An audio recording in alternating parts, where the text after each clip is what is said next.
This happened about 10 years ago. I was at my friend's place. It was his birthday and we were at his birthday party. After cutting the cake, we were off, playing hide and seek. I was 9 at the time, so yeah, playing hide and seek was one of those fun-filled activities we used to do. Everyone was having fun until we heard a scream coming from the basement. It was one of our friends who we'll call Bob for the story. He was the seeker for that game and now was screaming like hell. We were all terrorized by the horrific sound of that scream, and then we saw Bob running out of the basement like a crazy person. He was crying and screaming in fear. The parents of the birthday boy were off in the kitchen and they dashed to us after hearing the sound of someone shouting. They quickly tried to calm Bob down, and once he stopped crying, they asked him what happened. Bob said in a horrified tone, "There is someone in your basement and he tried to kill me with his nails." Everyone was shocked. The man of the house went down to the basement with a gun and came back saying there was no one in there. They told Bob that he would have got scared in the dark and possibly might have imagined this stuff in his mind. We all laughed it off, and after playing some other games, we left for our homes. Now, fast forward a year, I was doing some homework with my friend when he brought up this topic. You know what? My basement is haunted. After Bob encountered that shadow thing, I'm too afraid to go there alone. I was a pretty brave kid, so I told him how lame it was and how stupid it was to think that there is some ghost out there who only shows itself to kids. My buddy said, "You think I'm making this up? Fine. I'll buy you an ice cream if you can spend even 5 minutes in my basement, alone." That looked like a perfect opportunity to me. I obviously agreed, and he invited me to his house the next day. His parents were out at a party and he was home alone. My house was just a block away, so I sneaked out of my house and went to his. After all, it was just a 5-minute walk that would earn me an ice cream. I was positive that I wouldn't encounter anything that would try and kill me or even touch me, so I went to the basement without even a second thought. I waited there for 5 minutes as I promised, and no sign of any bloodthirsty vampire trying to kill me. Finally, when I was about to get out of there, I saw a shadow in the corner of my left eye. I snapped to my left and I saw a large, dark figure. Not black. It seemed devoid of anything or any presence other than the cold that came over my body. As soon as I saw it, my hair jumped to a stand on the back of my neck. I froze, just staring at it. The feeling was surreal. I can't put it into words at all. Then, my heart started pumping so fast and my body got really warm. Everything just screamed danger in my head. So, I turned to my right and ran towards the stairs. I looked for half a second back at it. It was just a few feet away, following me. That's when everything in my body went wild, and I just jumped up the stairs and ran up to the first floor where my friend was. I dropped behind the armchair, staring at the staircase. My friend asked me if I was all right, and I pointed downstairs. He too finally looked and saw the thing coming up. We sped towards the balcony and jumped into his backyard. We looked up, expecting to see it standing there, but nothing. Nothing was there.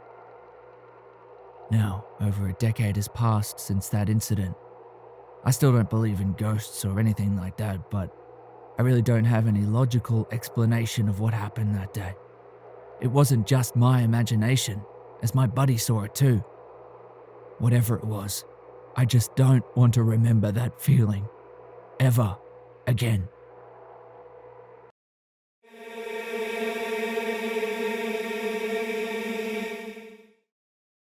I was home alone for the week, as my family had gone on vacation while I had to stay and work. It was about 2 a.m. and I'd stayed up to watch a scary movie in the dark in my basement. I was intent on really scaring myself and seeing how far into terror I could really go, while still knowing I was safe in my own home. It was then that I heard pounding footsteps on the first floor. This was a common, annoying occurrence when my family was home. Every time they passed through the front hallway, past the basement door, I heard their footsteps. This time, fear immediately shot through me at the sound. My reflex was to turn the television off immediately. The basement door was up a flight of steps and around a corner, so whoever it was would not have seen any light. I heard the basement door handle click and turn as I sat in absolute darkness. I moved slowly so as to be absolutely silent and crawled behind a large television. As I passed it inch by inch, I noted with panic that its black screen still dimly glowed. I heard footsteps coming down the carpeted but creaky stairs. I froze in my hiding place, listening. For many long minutes I heard nothing.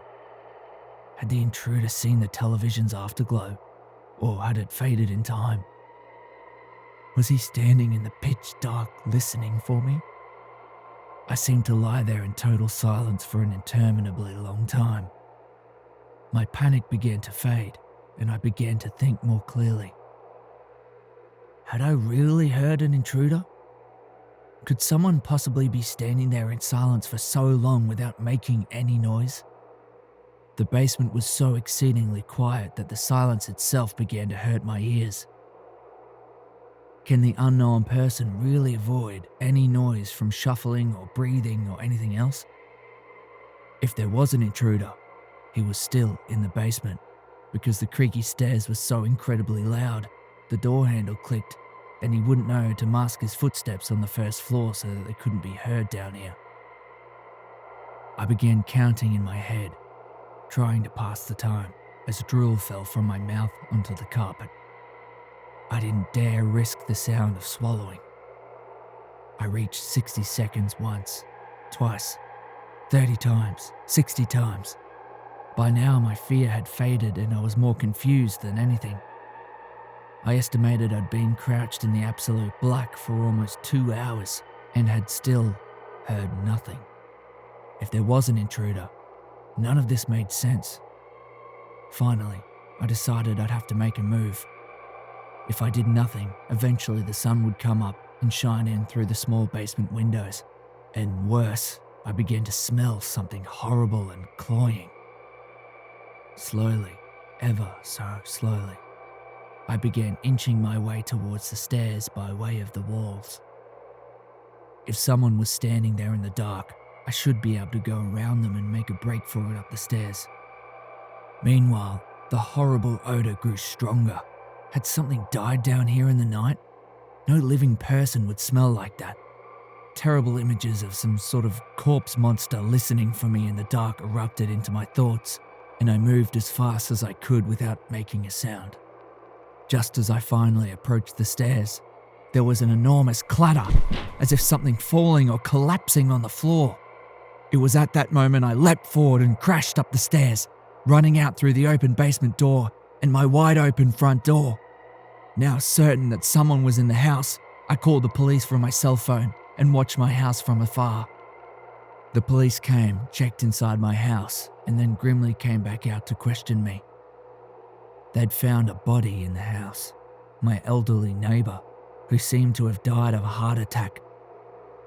Their belief was that I must have left the front door unlocked and he must have wandered in my house while dying, looking for help. At first, I felt horrible, thinking that I'd just sat there in the dark while this poor old man literally died a few feet away. Then it occurred to me, what the hell was the loud noise of things falling that last prompted me to bolt up the stairs and out of the house? I asked the police and they confirmed the back door of my house had been left open as well, near a single bare footprint in the mud. Somehow, for some reason, I'll never know, there was someone else in that basement with us, silent, waiting, and listening in the dark over the fresh corpse of an old man.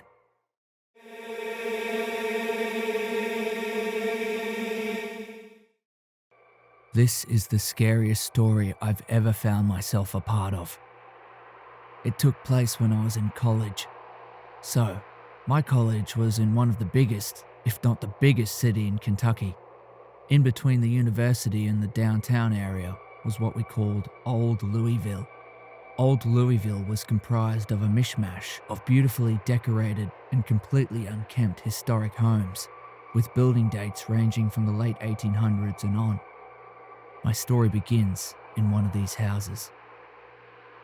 I lived with 2 females and 1 male in a 3-bedroom, 2-story mansion. I shared a room with the male who, for the sake of anonymity, we'll call Q. The neighbourhood wasn't that good, but the price was just $200 a person, including utilities, and it was about a mile or so walk to the campus. The place was gigantic. Everything about the house was great, but there was just one thing that seemed out of place to us. When we first did a walkthrough with our landlord, we noticed that the staircase not only went up to our bedrooms, but sunk into what we imagined was a basement.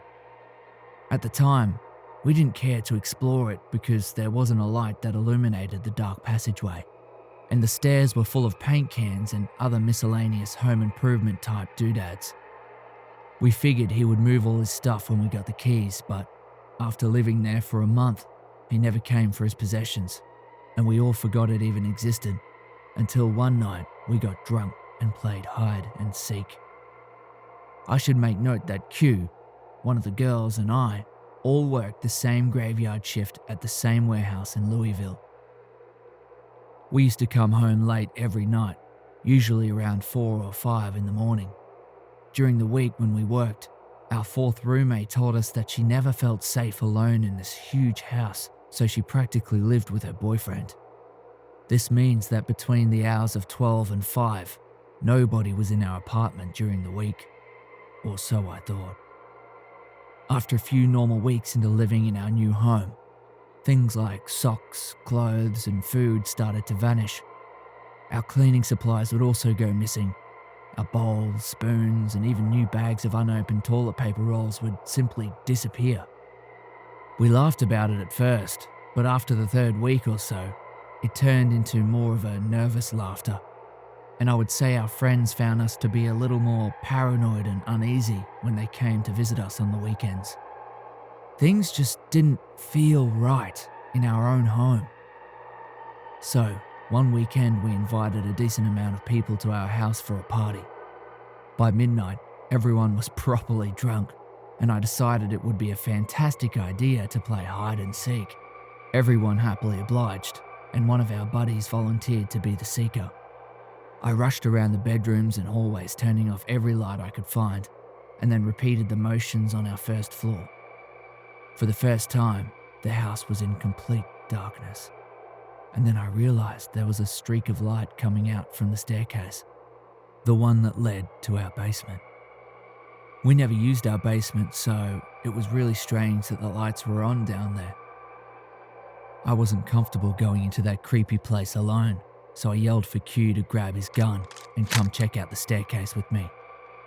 Our whole group of friends were knowing that we used to be frustrated about something that was going on in our house, so they followed us downstairs too.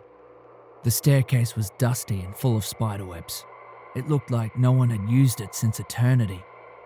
Finally, at the end, there was a screen door blocking us from entering. It looked like our landlord had used a cork gun to seal off the doorway, so with only the slightest bit of force, we were able to open the shanty screen.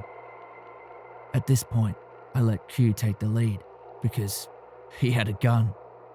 Just after stepping on the basement stairs, we all faced that stinging smell of rotten flesh.